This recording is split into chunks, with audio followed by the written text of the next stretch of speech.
Hey, Steve, when you go to conventions, what do you go for? Hardcore gaming. Pretty much, right? Absolutely. So, when you see a convention coming up in the Chicagoland area like Dragonfall, what are you going there to do?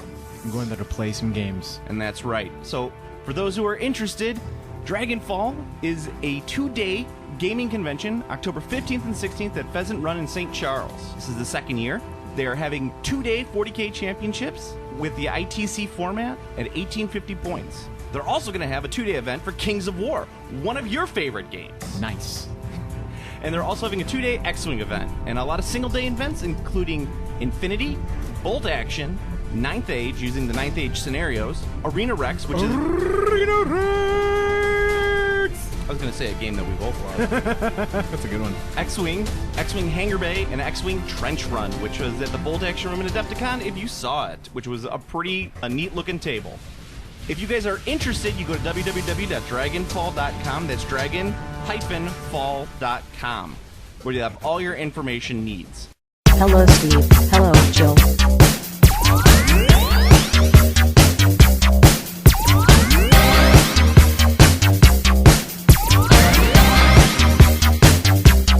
It's time to game classy. Some stiff Kickstarter stuff, I noticed. Well, I guess I don't necessarily. More like lick starter. Hey, everyone. Welcome to Game Classy. I'm your host, Joe, and with me, as always, is my co-host, Steve. Hello. Dragon Dash Fall. Dragonfall. Do we do another commercial? No, I'm going to use the same one from before. Ah, yeah, nice. Yeah, so we don't have to, we don't have to worry about it too much. We'll probably have to record something new after Dragonfall, which is coming up. There's going to be a Bazaar. There is. I'm kind of excited about that. I'll go to that. I always like bazaars. I don't know why. I don't need anything, but I just like going there and going, ooh, and like twiddling my fingers like Homer. Like, ooh. Why, I could use an original Karl Franz. I already have 2. But you know what would make it better? 3. Even though I'm not touching I haven't touched those models in like 4 years. Perfect. That means it's time to grow that collection. Yeah. Well, actually, I was playing some Age of Sigmar, and I was telling you that I just was like, screw it, I'm just going to create a new army for Age of Sigmar. I'm going to put it all on round bases. I'm not going to do any of the square base and using my square base. It just, I don't feel right doing it. It doesn't. Yeah. It's because like 6th edition is so holy to me that I don't want to foul it with the Age of Sigmar by playing with. 6th edition was already pretty fouled with the Storm of Chaos. Oh, please. Storm of Chaos was really fun. Yeah, I mean, other than the fact that it ruined tournaments, but yes. Well, yeah, I'll give you it ruined tournaments, but it was very fun to play. Great lists to build. Hilarious though is Workshop planned that campaign to go a certain way. They planned for Chaos to win, but Chaos got their shit handed to them because they made it based on player reports. Yeah, and because Chaos got their shit handed to them, like they didn't have a contingency plan, and they're like, Chaos was supposed to win. What do we do? And that's why they were just like, vote. And that's why like Grimgor randomly like comes in and like punches Archaean. Yeah, he punches Archaean and then walks away. Yeah. Like. That is the dumbest ending ever. Well, I mean, you can blame the fact that the Chaos players sucked it up and didn't win enough. Yeah, well, the Chaos Codex and the Chaos Army book back then blew. It was not the greatest. No, it wasn't. It was pretty awful, actually. Yeah, the Demon armies were really good, but Demon armies were also really expensive. Yeah, and that was the thing. Is like the best army that they put in the Storm of Chaos book was pretty much the Demon armies. The Slayer list was pretty good, too. Slayer list was good, but yeah, the Demon armies were, I would say, the strongest, but they were also by far the most expensive. Yeah, because you had to buy all-metal models. Yeah, it was an all-metal army with lots of conversions. Yeah, tons of conversions, like expensive conversions, too. Yeah, the Disc Riders, like the Flamers. The most expensive unit of Flamers, which are already expensive, on discs of Zinch, which are crazy expensive. Being pulled by... that's the Chariot. Yeah, the Chariot. The Screamers on top of that. Yeah, expensive army. Yeah. But, I got to admit. You won. You fucking won if you had it. Yeah, you paid if you won. And you paid to win. It was definitely... I think it was the most egregious example of pay to win, I think, in Workshop. Yeah, because it was so costly in comparison to the other armies. I don't know. Like current 40K is pretty. I think 40K is more stay current to win. Like if a new thing comes out and you buy it, you have the Yeah, I mean I look at 40K games now and I'm just like, Jesus Christ, this game is so huge. Yeah, they're And people play huge, but that's also like a player-based fault. Like why are you playing such giant armies? games? Yeah, well, and that's the thing is like they're playing these giant games, and not only that, but they have the giant figures for it too. Right. And I'm just like, oh Christ. Yeah, well, I mean, having one of those would be cool, but needing 3 is not really. I play the Age of Sigmar stuff, so I was like, I have like a ton of like inbox stuff that just in my closet, just tons. So I was like, well, what do? I'll do the elves because they're gonna come out with an elf book soon, and elves. And I was like, well, I'll give it a try. So I put it together. I put together a bunch of old stuff that I had, and I had a tree man. I was like, oh, tree man would be great. I could put it in there. I got some dryads. I'll put those up there. So I got. I'm Saul Treeman. Saul Treeman. It's Treeman. The Tremens. It's like Steve Lichman. Steve Lichman. Yeah, I saw Steve Lichman. That's old though. That's been around for a while. Yeah. But so I pulled it out of the box and I looked at the sprues and I just looked up and I just went, "Fucking hell! This thing is awful." It was one of the worst models I've ever had to put together in my life. Nice. Like for the final model that you get out of it, I was just like, "This is ridiculously hard to put together." Like, and it took me to put together the one model. It seriously took me about an hour to an hour and a half. You know, I used plastic glue, so I had to let certain things set for a while before I could put it in. And the biggest kick in the pants at the end of it all is that once I had it, it was like too big for the base that it came with. I was just like, fuck this. That's great. Yeah. I didn't have, it was pre-Age of Sigmar base. So it was just a big square. Yeah. So I was just like, fuck this. God damn it. Yeah, you got to get that round base. Round base. No, I was a little pissed off about that. But anyway, well, let's stick with GW news as long as we're on it so far. So, Gene Stealer Cult? Gene Stealer Cult. That's pretty fucking sweet. I don't know. It comes with like weird little tyke toys for their vehicles. You know how you're usually the one that's like salty about the vehicles, like you think they look really stupid. I think this thing looks ridiculously stupid. I didn't see their vehicles. Oh my god! I gotta see if I can bring it up. I just saw the actual cultists, and the actual cultists were pretty cool looking. Oh hey! Did they do a limo? No, they did not do a limo. That's bullshit. That's like the iconic Gene Stealer Cult vehicle is the fucking limo. Well, that's what I was saying. Like, let me see. That's really weird. You know if there's plans for a limo? I don't no, I don't care that much. That's just weird. I mean, I want a limousine. Yeah, I want to. I'm sure you could put the Gene Stealer limo on there.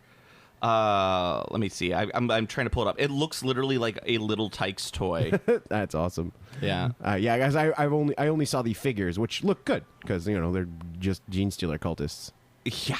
Yeah. I mean, the Gene Stealer. What I kind of like about it is they look Rogue Trader-ish. Yeah. Like I was. They look contemporary, but also old school. Yeah. They got a picture of it. They got a picture of the drawing, but not the actual vehicle. Let me see. That's a shame. I've seen pictures of the actual vehicle. It looks almost identical to this. Oh, okay, the little fucking clown car. Yeah, but it's got like huge wheels on it. So it's like that new Imperial Guard car, where it's just like it's got gigantic wheels. No, well, the Imperial Guard car had tracks that's for right. the wheels. Yeah, instead of wheels, there were tracks. There were track wheels. There were 4 tracks. No, this thing actually has wheels on it, so GW is no longer afraid of putting wheels on Imperial wheels. Imperium vehicles. There's a step forward. Yeah, I was looking at the thing and I kind of shook my head and like, this looks like something that I took from my newborn child's toy chest and just painted it and put some Gene Stealers on it. I was like, ugh. Sounds great. This thing looks terrible. I mean, at least they're going back a little bit. Who knows? Squats maybe next. We could bring back the squats. This is like part of GW's whole like goodwill tour that they're doing. They really are. It's like when Obama goes to China, GW's kind of like, okay, we have to get the locals to like us. So how are we going to do this? Let's bring back Gene Stealer cults. Okay, let's do that. Yeah, that seems like a thing. Yeah.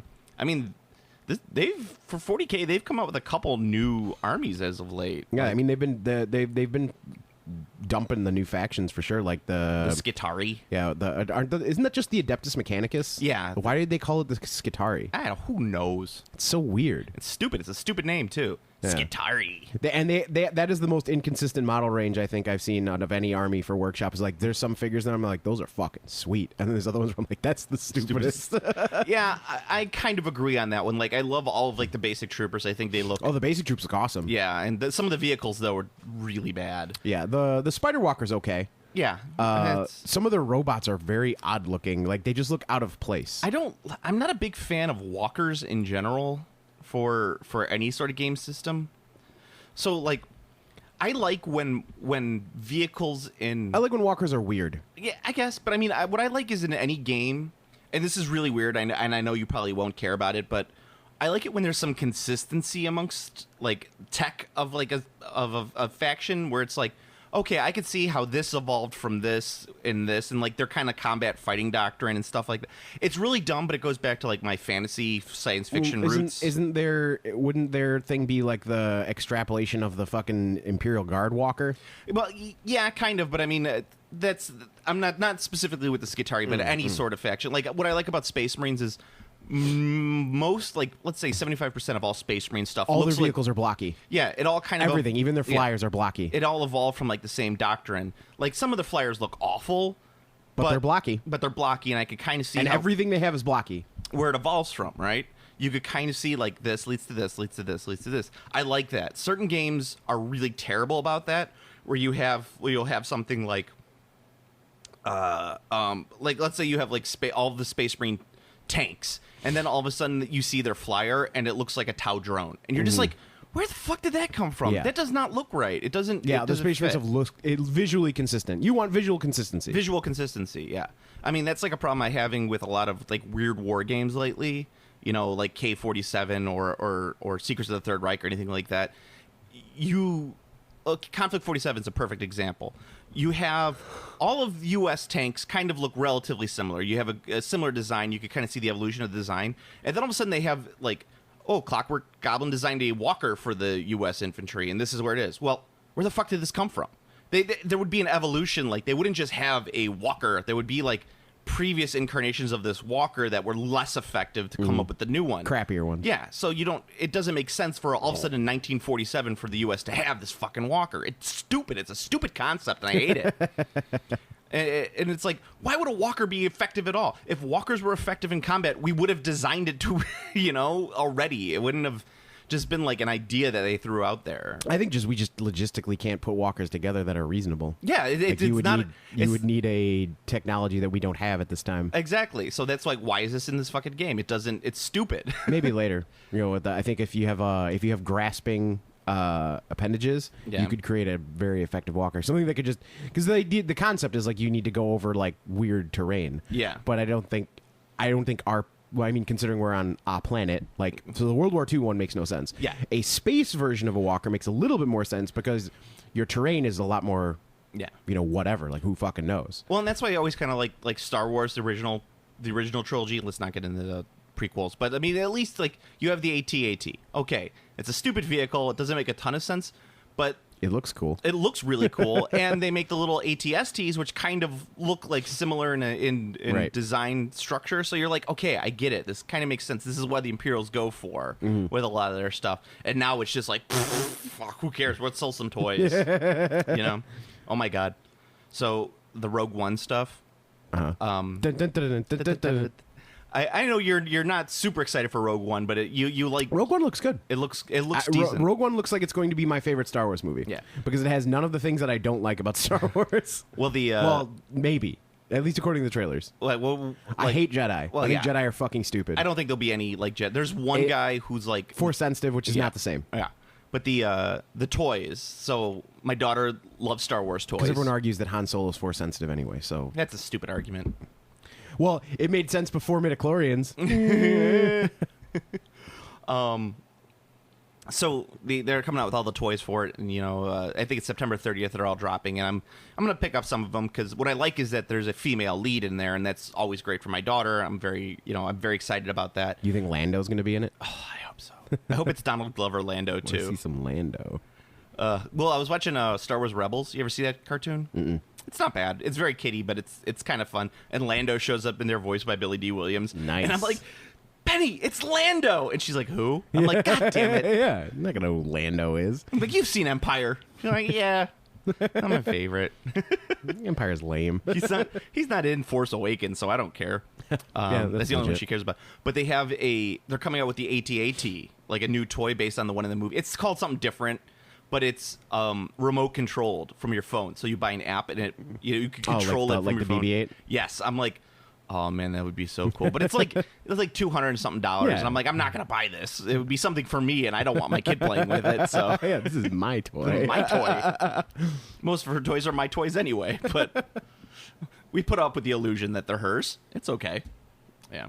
But I was like, oh, that'd be so cool. Have a remote controlled AT-AT. That's like a real remote controlled. It'd be pretty AT-AT. sweet if you got a drone land speeder. Yeah. You fucking spin it or fly it around the legs. I tried flying those. I'm not a huge fan of them. Drones? Yeah. They're pretty cool. I mean, I don't see the like draw for being the like casual enthusiast, but I also am not I also don't see the draw for like a remote controlled airplanes. Exactly. Like I live out where I live, right by the prairie. We were talking about that before, so I don't know why I said it like that. But in the prairie, there's like a group that comes out there and they do the RC stuff. So they have like a little landing field and everything out there. Yeah, and I'm just like, okay, sure. Yeah, it does not like I'd rather not. Just that's like I'd rather not do that. It's like when we talk about like hobbies that skirt so closely to wargaming, like or tabletop gaming, trains, people who just paint models, RC cars. It's like it's so close, but you're almost there. It's like a limit. Like you can only get so infinitely. There's close. A threshold. But they never it's never the threshold of hell. Yeah, never the twain shall meet. Like my stepfather loves building models. He's always done that. So you'd think we'd get along, like we'd have that similar. No, every once in a while he'll be like, what do you think of this paint line? And I'll be like, oh well, yeah, I use this paint line. I like it a lot. And it's like, I like it. It's acrylic. You get a really nice flat color with these. Like, I don't know about that. I'm not a big. I like a little gloss to mine. He likes the glossy. I'm just like, yeah. So many of the that's the thing because so many model painters like that glossy finish because they're painting like cars and stuff. Yeah. Where it's supposed to be glossy. Yeah. Yeah. There needs to be a gloss, and that's why that's one of the weird things I see about like when I see Infinity tables and I see their cars painted, and I'm like, that's not what a car looks like. It's like that's why I like the. I think if I was super into Infinity, I would be 100% paying attention to what the Gundam modelers are doing because they do like the hyper realistic machinery. So like that's how I would paint my stuff. I mean, Infinity is essentially for the people who like Gundam but are just like, I don't want to play Mech Warrior. I think Infinity's dying. You think so? I don't know. I'm not sure. Something with Infinity, and something I was going to bring up. And I have no follow up to that comment. I just it's a perception. Yeah. Well, anyway, I'll bring this up now. Well, we'll get back to some other GW stuff a little bit later. But what do you think of MDF terrain? Like the Infinity Sarissa style foreground terrain. The laser cut wood stuff? Yeah. Because I'll tell you after you tell me your opinion. It is very... some of it is very functionally playable, and it is very good for, like, I am running a tournament, and I need a lot of terrain for my tables. Okay. That is where I would begin and end that opinion on MDF. I absolutely fucking cannot stand MDF anymore. It is awful. They don't look right. You have to put so much effort into it for the price you're paying for it. That's the thing. There's so much MDF terrain out there. Like, there's no consistency. Because, like, I've seen some that are just, like, it's basically just scaffolding. Yeah. It's like level. It's just to add height to the game. Like, instead of hills, you have, like, these, like, weird kind of techno-y looking buildings. That's what I'm talking about. Yeah, and I think those are, like, they're good for, like, mass tables. Like, I have 20 tables I need to get terrain on them. The problem with it is even that is too fucking expensive for what you're getting. I mean, like, I've never really priced them out. So, because I have no interest in getting that as terrain. Okay. So I never looked at the price. Think of like a small fantasy house. Like we used to have at the bunker. Let's say the chapel, the workshop chapel was $25, I believe. $25, and that was plastic. Yes. Let's say foreground or Sarissa, which are the two big ones that I know off the top of my head, it would probably cost like $30, $35 for that. And that you have to, which is weird, because you think it'd be cheaper. Yeah, because MDF is super cheap, like unbelievably cheap. And I know a nice thing is that Infinity, there is a guy that literally just sells the files so that you could ship it off to whatever, like a laser cutter yourself, or you could cut it yourself if you wanted to. If you had like a home print, if you had a home laser cutter. They have that. It's not a 3D printer. They have that home laser cutter that's like pretty cheap. Yeah. I can't remember what it's called. I've seen it. It's like it's not pretty cheap, but it's I mean, relatively. Yeah, it's like $300. I think. It's some kind of punny name. Yeah, but it's like the Light Forge or Master Forge or something. Yeah, and that's what it is. And you could feed that in, and it would cut your MDF out for you. And MDF is literally like the cheapest form of wood out there. Yeah. So, but yeah, it's like you could do that, or else you could ship it off. Like we're lucky, being in an urban area. There's a lot of maker studios around us that you could ship the files off to and say, print me off 800 sheets, right? And you just pay for the material and like some operating costs, and that's it. Sure. But I mean, like, if you want to do fantasy terrain like that, or like if you play Malifaux, I think it'd be really rough to do fantasy terrain with MDF. I think it's better for, like I said, like that kind of scaffolding, like stuff that's supposed to be straight lines. That's the thing with, at least in like historical gaming now. Now I'm getting historical. Sorry, but you could do that, and it's so expensive. Like $60 a house. Like that's pretty pricey. And you could literally go to you buy resin houses for cheaper than that. And they'll look better. Yeah, exactly. And like they can't get it through their heads. Like I'm just like, this doesn't look good. This looks terrible. Yeah, that's pretty bad. There's like no. It's just so flat. Plus, you could probably get like some of those silicone terrain pieces that would look better and be cheaper too. Those are mostly organic shapes. They're not buildings. I was gonna say that's the silicone stuff I've seen is actually really nice, but it's all like woods or not woods, rocks. Yeah, like dead trees and stuff. How come people don't do the foam injection anymore, Steve? I think because it's just so fragile. The biscuit foam. I miss the biscuit foam. I always liked the biscuit foam. Yeah, I think it's just too fragile. It was so light and fluffy. And like I liked when little kids would be coming in trying to build terrain with fucking that plant foam, the green stuff. Yes, and I'm just like, you can't do anything with that. Well, you just got to throw that away. I always liked. Well, you could do stuff with it, but it would be like a hill. You can't make a house out of the green. Your options are pretty much what you got. Yeah, my favorite would be like. Actually, you could probably, if you got the circles, you could probably make decent hobbit holes. Yeah, that's true too. You could just cut them in half, cut them in half twice, and you've got 4 hobbit holes. I always liked it when you'd have the biscuit foam terrain, and it'd always be the one kid who's trying to push into it with his finger. Then you'd be like, "Stop it!" And then he'd look at you, and then just keep pushing. His finger just be going deeper and deeper. Yeah. You're like, "God damn it!" Or like when you'd have the pink foam tables that would always stick up above the table lip, and then the kid would take the red ruler and just stick it as far into the pink foam as he possibly could. Bastards! Oh, the damn wiener kids! But that's why you never make a table out of pink styrofoam. Yes, never. Yeah, it's highly recommend against that. Yeah. I like idiots. I'm a big fan of if you're doing a table, if it's not going to move, you should just sculpt on it with plaster of Paris and like what the hell? What's the shit you use to fill spackle? Oh, okay. Yeah, spackle. I was like, what the hell are you talking about? Yeah, spackle, foam, plaster of Paris. Just fucking sculpt it. Actually, I like wood putty a little better than I like spackle. It's a little more expensive, but it's way more. Yeah, same difference. Whatever you have to just sculpt the terrain on, like just do that. Well, I just did my whole table that I did, but I have to make mine movable because I can't have a permanent setup. That's the thing. It's a difference. Everything you are doing requires a different approach. If it needs to be mobile, then you probably should. All of your terrain should be modular. Like every piece should be able to be taken off. Well, I believe that as is as well. But what I did is, and it was pretty fun, is I just got some teddy bear fur from Joann Fabrics. They had a sale where it's like you buy a yard, you get a yard free. So I bought a yard of teddy bear fur for $15. You take a pair of like a cheap pair of like beard clippers, and you could cut roads into it. And then I just sprayed it with matte sprays. And it looks fantastic. Yeah. Alternatively, not the original Realm of Battle, but the new Realm of Battle for the ones that's the same price, the Sigmar one that has 6 sculpted tiles.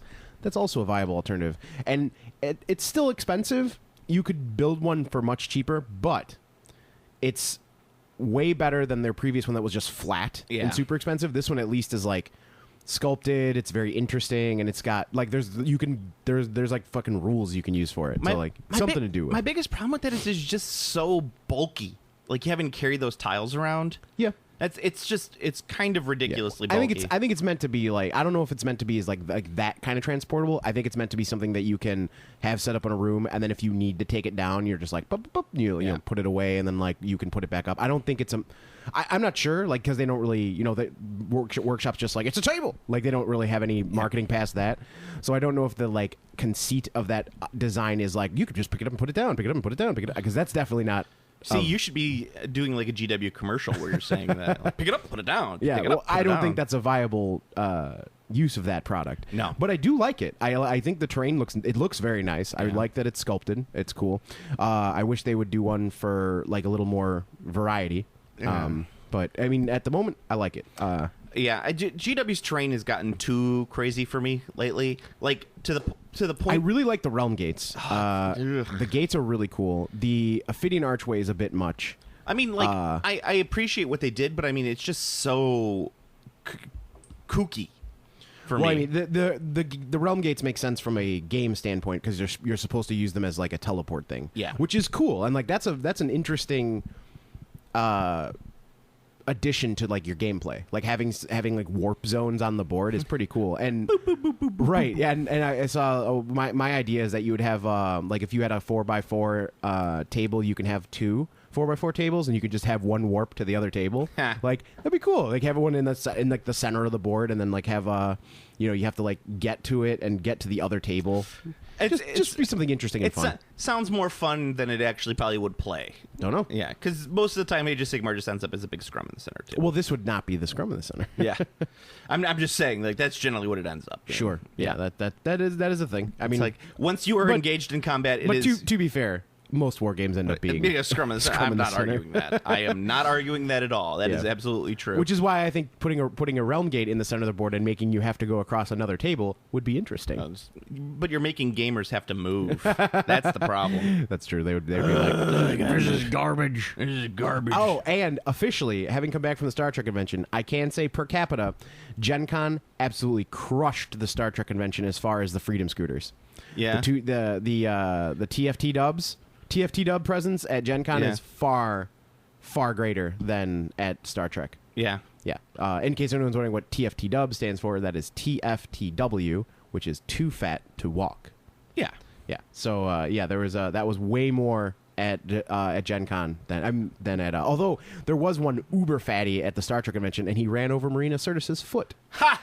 With his fucking tart cart. Should have saw that one coming. That did. Or no, I'm saying she should have saw that one coming. Oh, it's right. Because she's an empath. She should have been. But I don't think. See, I don't think this she would fat guy's not going to move. Right. I don't think she would be able to see it coming because it was not a planned action. Oh, if it's an accident, you can't predict that.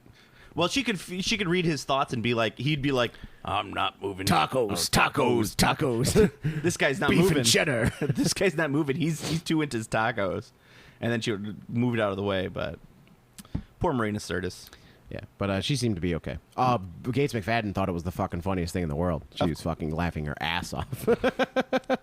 This is our obligatory Star Trek talk for all of. Well, I mean, I did just come back from a Star Trek convention. You know, it was. Did you get any autographs? We got. Yeah, I had Rene Auberjonois. Yeah. I had him sign my Nuka-Cola hat. I had him sign at Mr. House. Okay. Did you should have got your copy of the Little Mermaid DVD signed as well? We were considering bringing Sebastian, like a Sebastian, but we didn't do that. He did sing Les Poissons. Yeah, he did sing it at his Q&A, which was awesome. We got a bunch of pictures. Yeah. It was cool. I'd never been to a Star Trek convention before. I didn't actually know anything about a Star Trek convention at all, so I had no idea what to expect. Yeah. It's just Q&As with the actors. Yeah, that's pretty cool. Star Trek conventions are like most fan conventions like that. It's all about going to the Q&As. If you don't like Q&As, which I'm not a huge fan of, it's not generally worth going to those sort of things. Because as I say, I don't know if we talked about it on the cast or afterwards, but I absolutely cannot stand when people go up there and they're just like, "You meant so much to me growing up." That's actually did I say that on the last podcast? I know we talked about it. You didn't say it on the cast. Okay. That's actually a interesting point. Is the people who ran this convention sent out like on their newsletter, they were like, do not do that. Like, we are all here because all of these actors have done something that means something to us. Everyone knows that. Do not waste everyone's time telling the actors that this story that they've heard a million times. Yeah. Everyone's here because this is important. If it wasn't important to you, you wouldn't be here. So please do not do these questions. And unfortunately, one person managed to make it through. Yeah. And do the thing to Nana Visitor, and Okay. she's just like, "You mean so much to me," and it's just like, God, it's like, stop. There were some terrible questions. The plight of the Bajoran people. Yeah, there were some terrible questions, but she was the only one that actually like came through and did the fucking like sob story. Like no, like she didn't mean shit to you. She's a fucking character on a fuck TV show. She did not save your life. I got important questions to ask. Yeah, I gotta ask questions like, hey, when's Reanimator 4 coming out? I wanted to ask Jeffrey Combs that, but I didn't because the fucking dude so I'm second in line. Dude in front of him asks him about Poe because he's doing a Poe Broadway thing or something or on stage play. And it's supposed to be really good. Whatever it is, I want to see it. But Jeffrey Combs was talking about how that role came and like he's like hey he was kind of like. Not resenting, but like pointing out, like he was like, hey, I know I'm super typecast. Like if they're like, well, if we want a mad scientist, we'll call you. And he's like, I don't want to be just known as like the horror guy. Like, and he's like, there's a lot of other stuff I'd like to do, but people are only ever looking for me. And like while he's going on this, I'm like, fuck, I was gonna ask him about Reanimator. What the fuck am I gonna ask him now? I'm standing in this line. I can't just leave. It'll be awkward. That you literally had a George Costanza moment. I had a Costanza moment. Like I had the thing because I was talking about how I'm gonna ask him this question. Like the whole time leading up to the convention, I was telling everyone, I'm gonna be asking about a Reanimator because I bet he knows, and I have a feeling there's gonna be something. And I'm like building it up, like Jerry, it's gonna be great. Yeah. While it's doing it, it's just like there would have been the voiceover, like with my facial expressions of like, I can't ask that question now. I'll look like an asshole. Yeah, it was that happened. It was pretty funny. So how was the Andorian makeup? Yeah, no. He actually said before he started, he said he's like, before we start, I don't have a favorite and 2.5 hours. That's what he said. Yeah, so it was pretty cool. We took a lot of pictures. We got pictures with Nana Visitor and Renee. Renee Auberjonos is like the nicest fucking person I've ever met in my life. He's an actor that's just been working in Hollywood forever. That guy is ridiculous. Like everyone, like all the Deep Space Nine cast was far more friendly than any of the other cast, with the exception of Robbie McNeil, who was super fucking friendly. I would have asked him how it felt to get his subplot cut from Star Trek 6. That's what I would have asked Renee Auberjonos. Like, I know you had a great part of Deep Space Nine, but how did you feel about getting your part cut from Star Trek 6, but then having it reinstated in the director's cut much later, which is a far superior film to the actual... There were a couple people who asked like super in-depth universe questions. One of them was to fucking LeVar Burton, and he's like, I don't know. He's like, it was a TV show, and he's like, he also was like, and I got to tell you that the ship you see on the screen, and the first question was like, no, don't say it. And he's like, okay. And he goes to the next question. But that was pretty funny. Yeah, you gotta do like the Family Guy thing where it's like, I have an artisanal well on my property. I've been getting low pressure lately. This question's for... It could be a regional thing. This question is for Jonathan Frakes. I have a dry, itchy patch of skin on the back of my leg. I was wondering if it's just dry skin or if I should go see a doctor. Do you take hot showers? Yes, I do. It's dry skin. Oh, Then man. Stewie gets all mad at them. Yeah, that's good stuff. There actually was a moment because when Jeffrey Combs was talking about Poe, I'm standing in line and this fucking like very rotund dude in a like weird like Star Trek onesie comes up behind me and like starts talking to the lady there, and he's like, is there any reason that they're not asking questions about Star Trek? And the lady's like, well, these actors have done a lot of things other than just Star Trek. And he's like, no, we're at a Star Trek convention. I was fucking laughing. I'm standing up there with there's a bunch of people. I'm clearly visible, so I can't die laughing as I want to, because it would be like, you are a cartoon character. You are not a person. You are not real. Every convention is filled with cartoon people. Yeah, it was fucking great. It was fun, but it was super fun. We gotta come up with a name for those people. Like they're just cartoons. I know. But the Charlie calls them Muppets. That's a good. He calls them Muppets because they're not real. They obviously have a hand up their ass animating them from somewhere. I like the idea of calling them Muppets, but that's kind of detrimental to Muppets. Even though I do think he's a very manly Muppet. I think that he's a Muppet of a man. I think that the love of Muppets by the current generation is a little misplaced. I mean, Muppet Christmas Carol and Muppet Treasure Island were not good movies in any sense of the word good. I don't think. I think the older Muppet movies that I can recall, and it has been a while, are all strictly inferior to the new ones. No, because Muppets Take Manhattan, The Great Muppet Caper, and the Muppet movie. There's a huge gap. I haven't seen those movies in over a decade. You know, they're a product of their time, so like you can't watch the Muppet movie without having an understanding of like 70s culture. So like if you're watching it and you're like, that's Paul Williams, and like my wife's like, who's Paul Williams? I'm like, God damn it, Diana. It's Crocodile Dundee, isn't it? No, Paul Williams is the guy who wrote Rainbow Connection. Who's Crocodile Dundee? That's Paul Hogan. Paul Hogan. Now all of our Australian listeners are like, right, crikey, cunt, awesome. I think isn't Paul Hogan American? No, he's Australian. Oh, He's he like is? a huge. He got like convicted of tax evasion though. Nice. But he's like one of the like ambassadors of like Australian culture. Him and Yahoo Serious. The best Australian film I've ever seen is The Promise. Yeah, it's a good one. It's not. fucking good. Yeah, it's not a. There's a couple good Australia. Australia has a pretty decent horror. Like their horror genre films are very similar to. Was the Babadook Australian?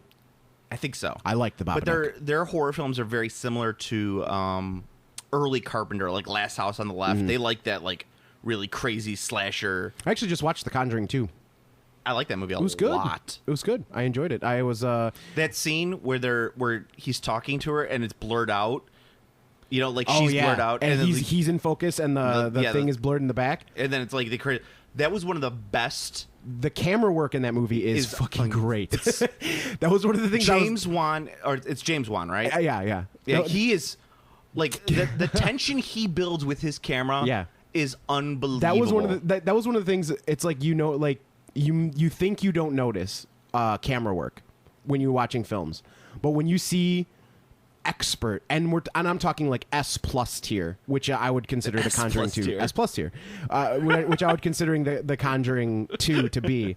You notice because the camera becomes a part of the film, another actor, if you will. It's like the camera's a character in itself, and like just so like the opening sequence where it's going through the house and like just showing everyone kind of busy doing their own thing. It's so smooth. The transitions are so good, and it just something's gonna happen.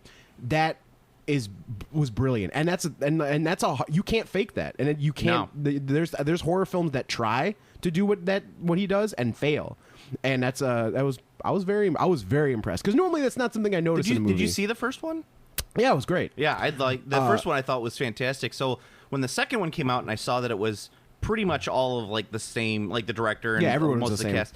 I was like, I was telling Kevin, the guy I do Comic Book Logic with, I was like, we gotta go see this. Let's go see this. And so we went and saw it.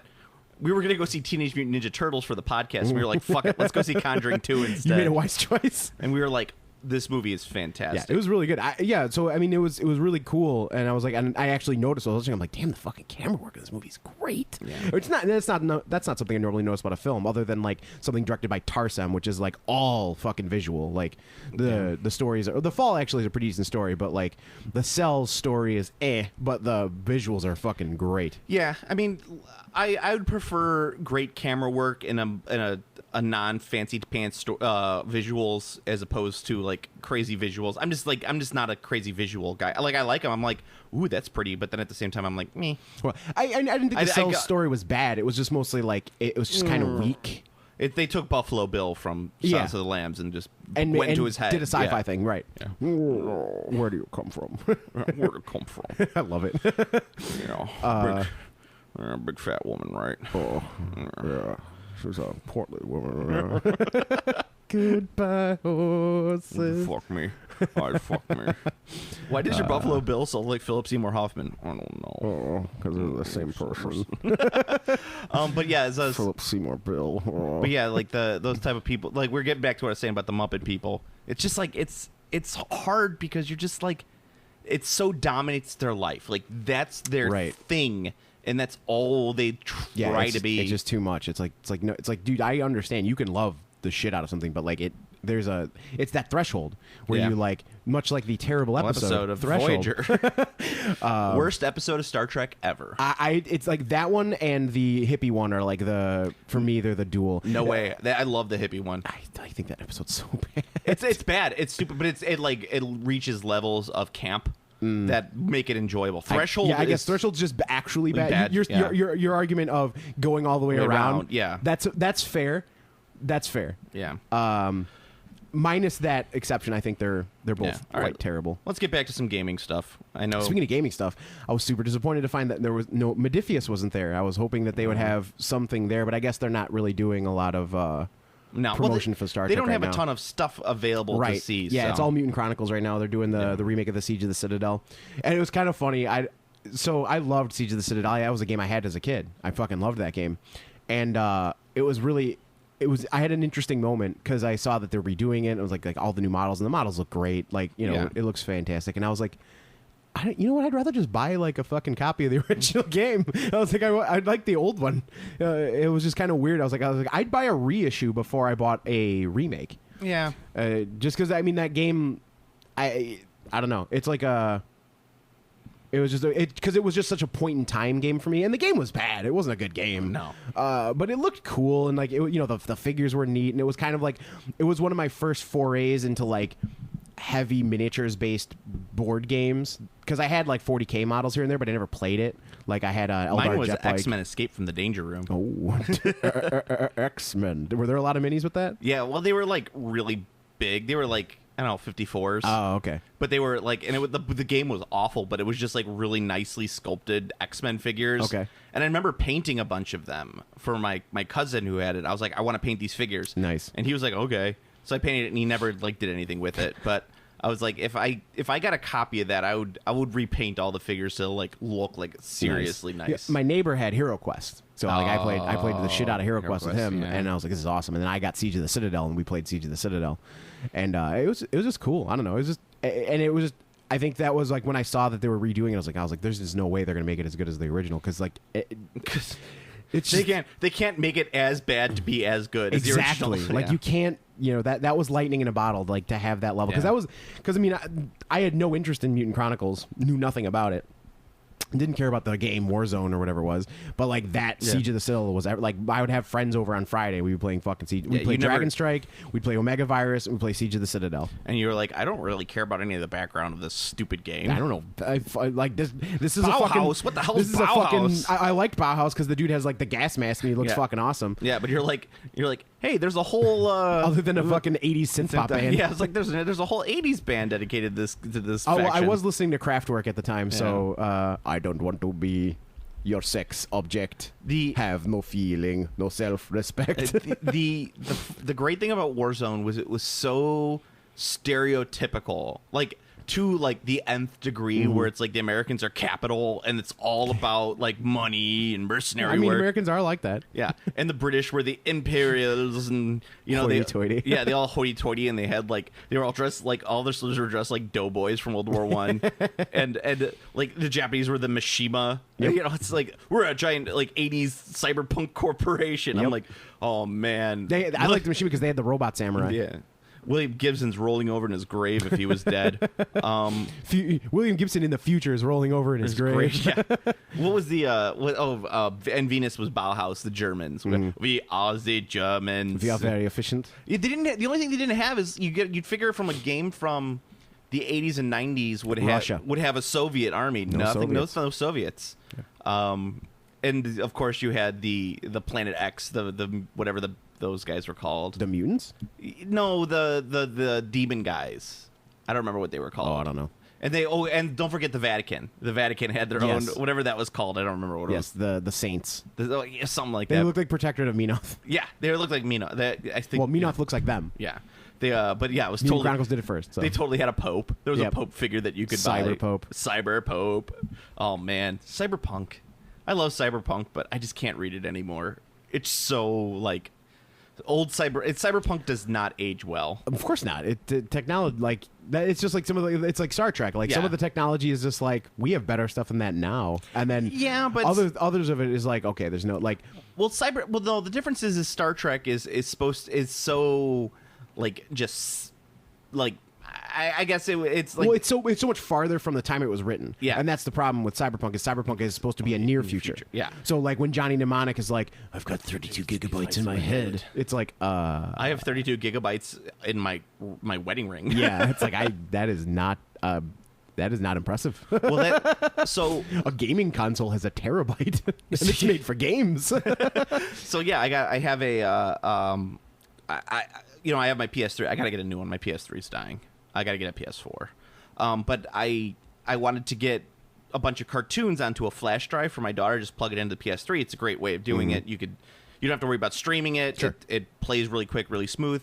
So I'm looking in my house. I can't find a fucking flash drive that I have that's over a gig. I'm like, awesome.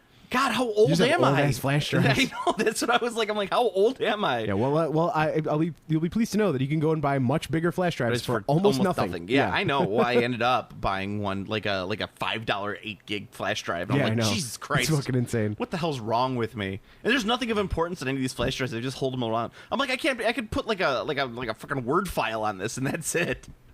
I mean, Word file and 3 pictures. Oh, Games Plus Auction's coming up. Yes. So yeah, GP auction's coming up. Hopefully, okay, I'm gonna get a little personal here on this one, but I'm hoping that my wife's grandmother does not die, because I know her family, and her family loves to fuck me over. Like when I've got something really fun Like, to do, cosmically fucks me over. So I know that she's going to die, and I'm going to have to miss the auction. I just know it, because she's like on her death. This woman's been on her deathbed for 15 years. As long as Diana and I have known each other, this woman has been on her deathbed, and I know. I'm not saying anything that she's not a bad person. She's not, I wish her no ill will. I'm just saying. I mean, everyone dies. Yes. Like, if you wish someone is dead, it's a very pointless wish, because that wish is going to come true. Yeah. And I don't necessarily want her to die now, just to get it out of the way. I'm just like, please don't let it be within that time frame where I'm going to have to. You should just wish for her to make a full recovery. Yeah, exactly. I hope she makes a full recovery on this. But it's like every about year or so, we have to get that call of like, this is it. This is gonna be it for Grandma. This is it. And I'm just like, and I just got that call like last week, and I'm like, I know this is going to happen. But no, and I'm thinking that this year for the auction, if I do make it, I'm going to live stream some of it through the Facebook page, because I want people to kind of see how it is.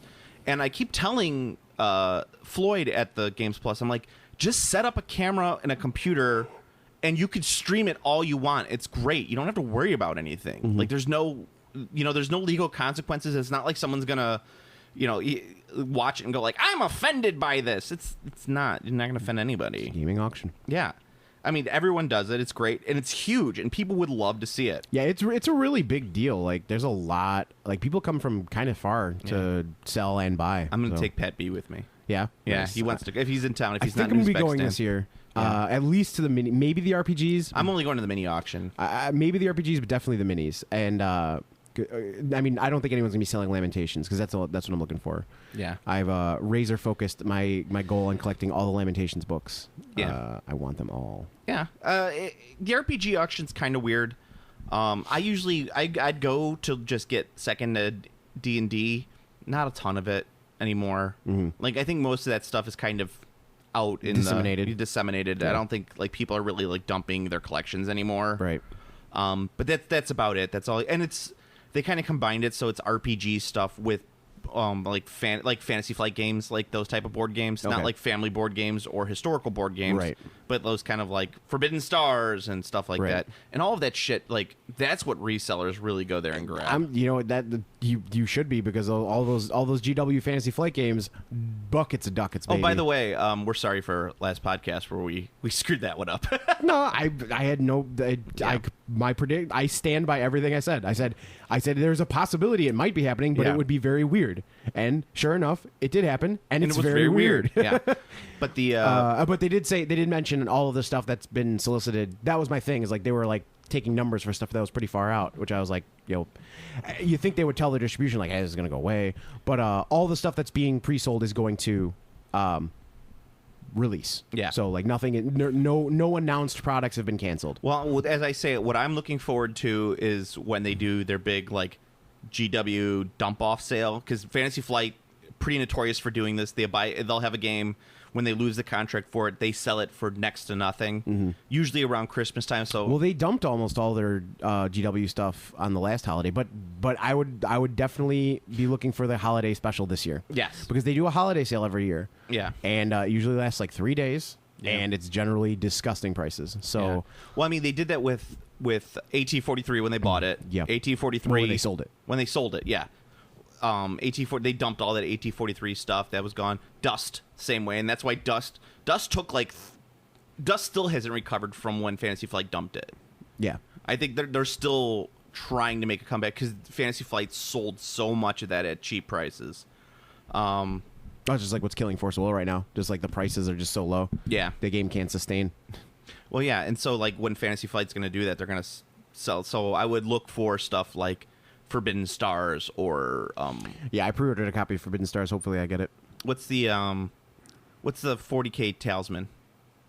Relic, yeah. Yeah. I'll probably I'd pick up Relic. Relic's not a bad game. Yeah, it's cool. The bust. I really like how they used busts of the characters, so you can get more detail in your like who you're playing as. Chaos cool. in the Old World is fun. Yeah, I would recommend that. It's good. Shadow the expansion, the Horned Rat's really good too. Yeah, well that's really good. And I don't know. I hear lots of good things about the Blood Bowl card game. Yeah, I've never played it because I don't care about Blood Bowl, but supposedly it's really good. Yeah. Team Manager.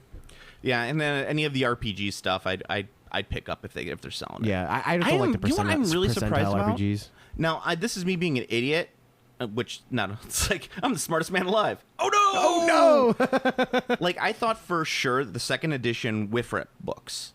I thought those would be super cheap, like because it's like, who cares? It's second edition Wifrip. No, people want those. I was at a used bookstore and I saw a bunch of them and they were like priced at like $50 a piece, and I'm like, there is no way Ashes of maybe not Ashes of Middenheim, but like Old Word Bestiary is worth $45. And I looked it up online. I'm like, sure enough, it's worth $45. I'm like, God damn it! Well, it's because I sold so much of that. It's because the new edition is is not anywhere. It's not an upgraded edition. So everyone, and that's why I'd say it failed because it didn't do well. The newest one with all the accessories did not do well. It did far worse than the second edition, and the reason is because the people who wanted to play Wifrip, they want the percentile system that's Wifrip. Like, they want to play Wifrip. They don't want to play this other game with a Wifrip skin. Yeah. Because that's all it is. The new game, you could do any fantasy universe. Like, they could make Runebound the RPG, because that's their fantasy world. That's what they probably will do. And they could, and it would be like, oh, okay. Because it's closer to Star Wars than it is to Wifrip.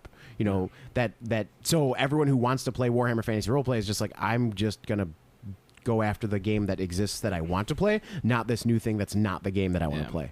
I think I have the Kislev. The Kislev book is the only one I still have, I think. I'd have to look and see if I still have it. I don't know. I never liked... I really liked... Realm of the Ice Queen, I think it's what it's called. I liked the job system where you progress to the different jobs. That was actually kind of fun, too. And cool. where you wanted to buy... If you wanted to get into a new job, you had to buy all of like the gear. Things. Right. Yeah. So it's like, I want to be a rat catcher. You have to buy 12 dead rats. Right. I like the... or kill 12 rats. Yeah. Once again, Steve, yawning on the podcast. Yeah, no Wouldn't be a podcast without it. Codcast. I think Codcast. We're talking about fish. I think or the College of DuPage. Oh, yeah, that's true. The big thing that sucked about it is that, for me anyway, with my group, and maybe other people could have had a different experience, but I used to call it whiff rip, as in WIFF, whiff, because when you start, everything misses. Yeah. Like, the characters miss, the enemies miss. It's just a fucking miss fest, and it's kind of comical, like how ineffectual everything is at combat, because it's like, you've got a 35% chance to hit, and you just fucking miss.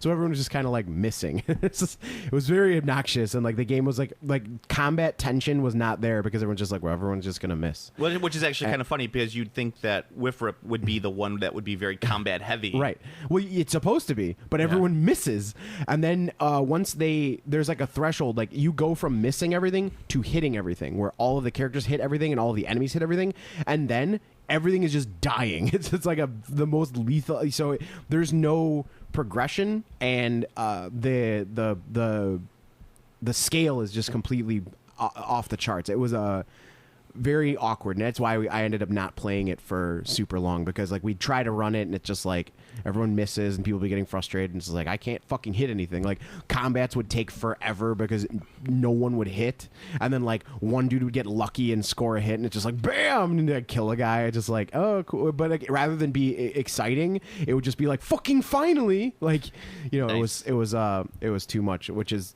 you know, I was disappointed. And maybe, like I said, maybe my experience was not everyone else's experience, but that's something that I noticed. And I think and it kind of soured me on percentile systems, is like they just seem to be, you know, because you're rolling D10s, you know, that means if your stat is below 5, you're probably going to fail a lot. And if your stat is above 5, you're probably going to succeed a lot. There doesn't seem to be the percentage doesn't seem to actually play out the way you would think it. I love the D10 systems. So just a couple other things. The Deathwatch box for 40K came out. Actually, really nice set. Very good deal. Very good deal. Like, all the figures are really nice, like especially the Deathwatch figures. Very flavorful. And it's way cheap too compared to buying it separately. Yeah, and it comes with the Harlequins as the enemy, which is really nice too. Oh yeah, because there's another one that's the Kill Team box is what I'm thinking of. Oh, that's why I think. There's two things with Deathwatch in it. There's the new starter, which is the Eldar versus Deathwatch. Yeah. Which is a cheap, good deal. Yeah. As well. And there's also the Kill Team starter box, which is Deathwatch versus Tau, which is also a cheap, good deal. Yeah. I mean, those are both really nice. I like those. I just wanted to throw that out there because I saw them and I was like, oh man, if I was 16 and loved 40K, I'd play buy this, but I'm not. I'm double that age, so I'm kind of like, psh, kids games. Yes, bring me something with Napoleonics. Yes, your game where you play with little toy men is definitely more mature. Exactly. We do it more realistically. I don't want a realistic. I want to play a game in the African veldt. Your fucking Congo thing that has It's so dumb. Oh, it's actually a fun game. I played a little bit of it. I hate it. It has Harambe, and when you hate that game, you hate Harambe. Well, I guess I hate Harambe. He's listening. The idea of Harambe. It's the idea of Harambe. Harambe is the idea of Harambe. And I also picked up the new White Dwarf, the new big one. I ended up with 2 copies. It's actually like it's awesome. It's not awesome. I thought it was awesome compared to the weekly ones. Yes, I actually didn't mind the weekly ones, but like the weekly ones were so shallow. Like you can tell that they just split up one magazine into 4. Yeah. So it was nice having an actual, like, this magazine has sections. Well, it's big, and I kind of, one of the sections I liked, it was like 20 years ago. It was this issue of White Dwarf. That was awesome. And I was like, I have that issue downstairs. That was fucking great. I loved that. It was like, here's the highlights from this issue. It was like talking about this and like showing the old shitty fucking 40K models. Yeah. I was like, yes. And then there was a couple that there's like, yep, this model is still the one we use. It's like, yeah. I wanted to talk about some like the Lemon Russ. Yeah, the Lemon Russ. I wanted to talk about some Kickstarter news. So one thing is Kickstart My Heart. Kickstart My Heart. I want everyone to check out Battle Valor, which is a 15mm game that's on Kickstarter right now. It's run by Ed Spedigue, who is a former GW like regional manager. Like he was like a big dog. Friend to just about everyone who's ever worked in Games Workshop. Super nice guy. But he knows his shit. Like, he would run games that were just some of the best games I've ever been run through in my life. He was one of those guys. He's old school British. Talks like this. We make fun of him on the podcast every once in a while. Galactic. Galactic. He's a Welshman. He would run games like Historia was like kind of my first introduction to like true historicals, where he would run a World War II game, or he'd run in Africa, darkest African game, or something like that, and he would like kind of guide you through it, and it was the most fun I ever had. So I kind of think that because what he's doing now is he's putting out a rule set for 15mm fantasy. It's mass battle, so I'm thinking from what I've seen of his stuff so far, it's going to be like 6th edition in 15mm scale, which is something I've actually talked about in this podcast of it being... It would work. It would work, I think, very well. So I would definitely check it out. I've already pledged for it just to get the rule set and a pack of figs, because the figs are really nice. He's got a really sweet War Mammoth for 15mm. Everything looks like 3rd to 6th edition fantasy stuff. So if you like that and you kind of want to do something in fantasy that's not God's given scale, you want to do something that where you could blow through the figures really quickly and you don't feel like paying out the ass for 10 mil War Master, this is a good alternative for it. I really recommend. And also, Kingdom Death 2 coming out. Yep. So get your pledges in now so that in 2022, when it finally comes out, you can get your Kingdom Death. It was 2 years to get the Kingdom Death. Yeah.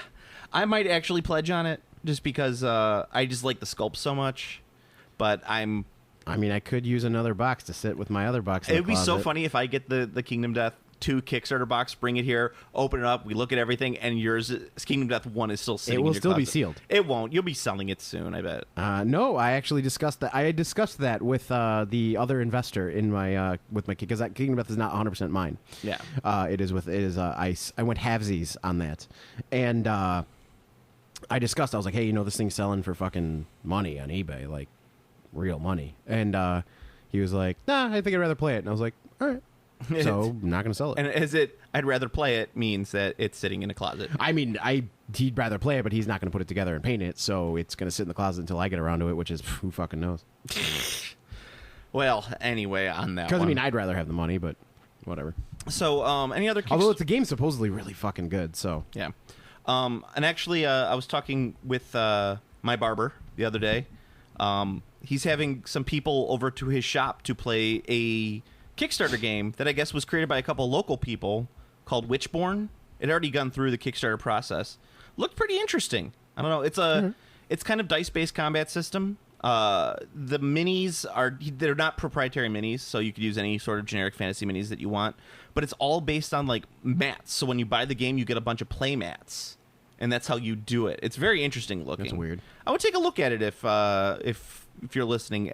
I can't necessarily recommend it. I would only recommend it in terms of like it's their local guys. What it sounds like, yeah.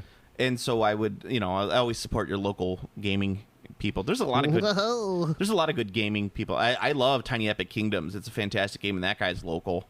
There's a tiny space thing too. Yeah, he's done a ton of them. He's done Tiny Epic Galaxies, Tiny Epic. That's the one. Tiny Epic Old West. I think he did one too. But they're little small boxes, so why not? But yeah, I would totally recommend it. Totally recommend taking a look at it. I shouldn't say. I'm gonna go. I think it's like the 16th. I'm gonna go play at his shop and see how it goes. All right. There's actually one that came out recently called Grifters, and I believe that was also made by some local guys. Yeah, I don't know. Western Chicago suburbs. A lot of guys coming out making games. I think it's because Steve. I'm gonna say it's us.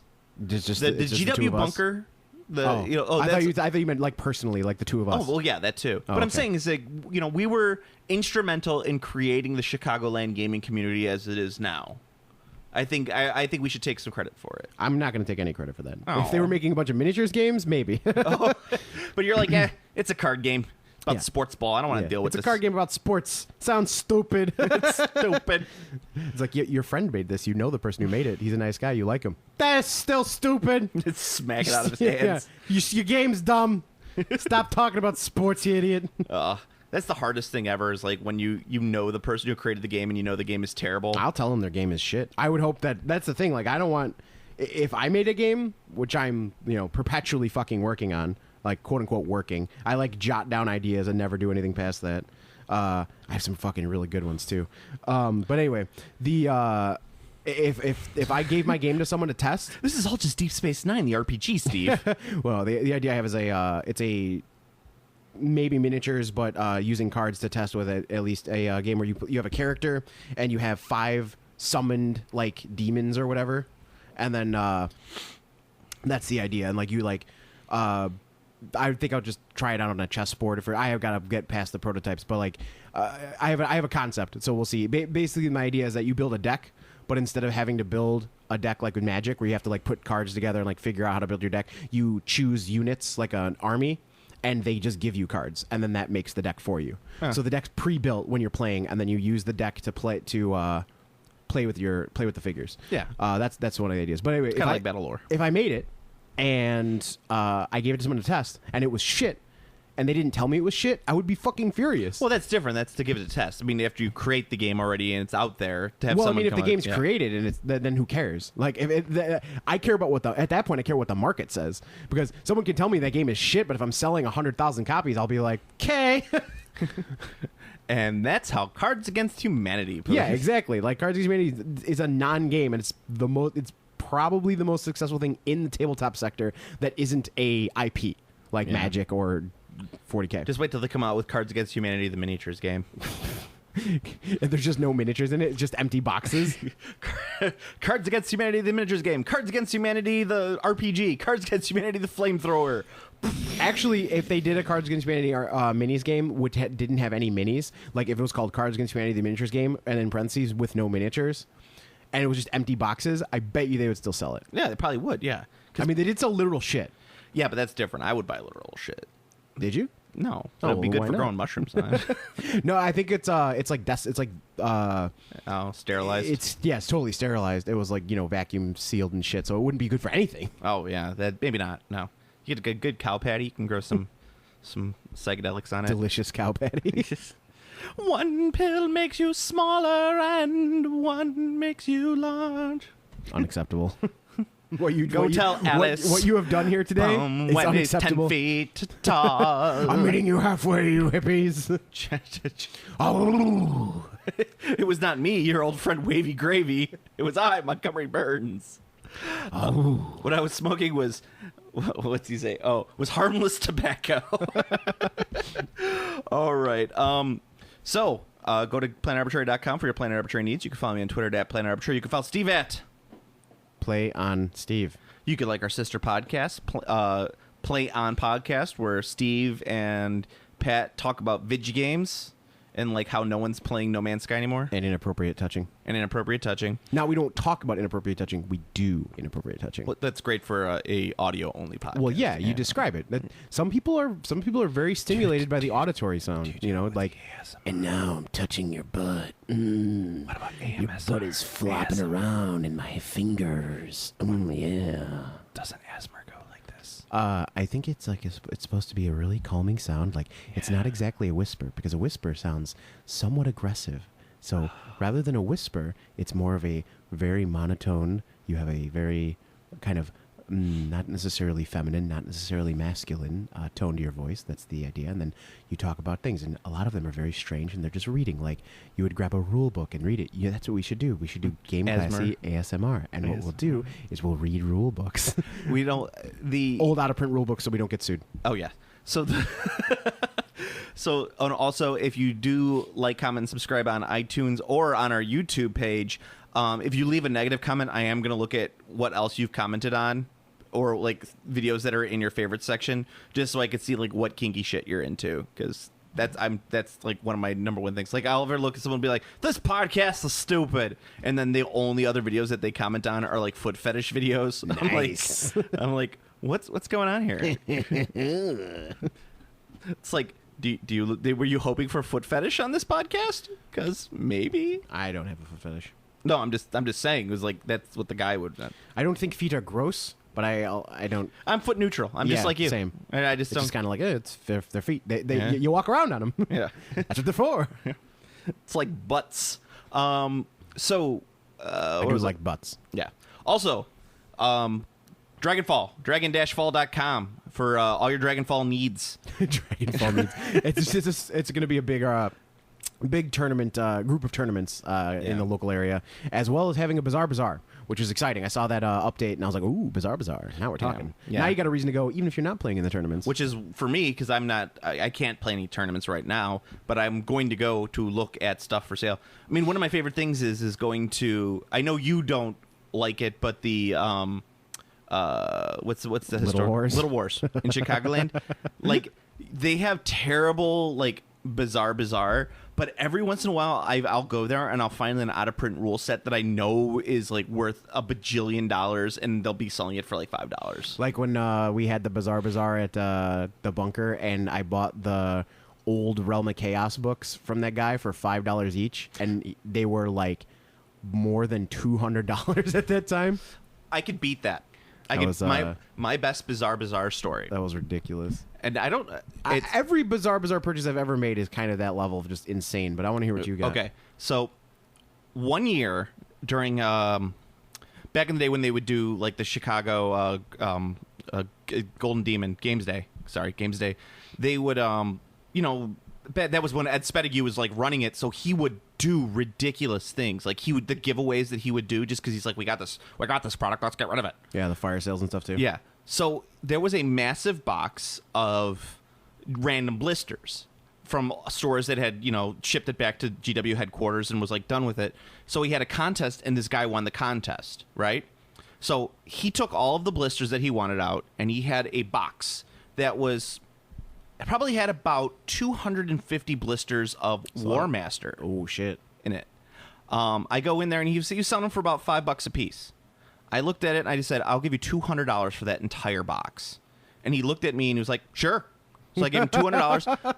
250 blisters of War Master. That's fucking disgusting. I know. It's like, doesn't it make you tingle a little bit when you're thinking about it? You're just like, you're angry that I got such a good deal on that. Nah, I'm more impressed with that guy's like laziness, because that's really what that is. Yeah, like, but this was also like, I think 2005. It's still $1, like less than $1 a blister yeah. is fucking nuts. Like that's crazy. Like that's just some dude who's like, I don't really give a fuck about this shit. I don't want to deal with it. So I'm just gonna blow. And that's what's that. I've seen people blow stuff out like that. I'm just like, oh, damn. If you just worked a little bit harder, you'd make a lot more money.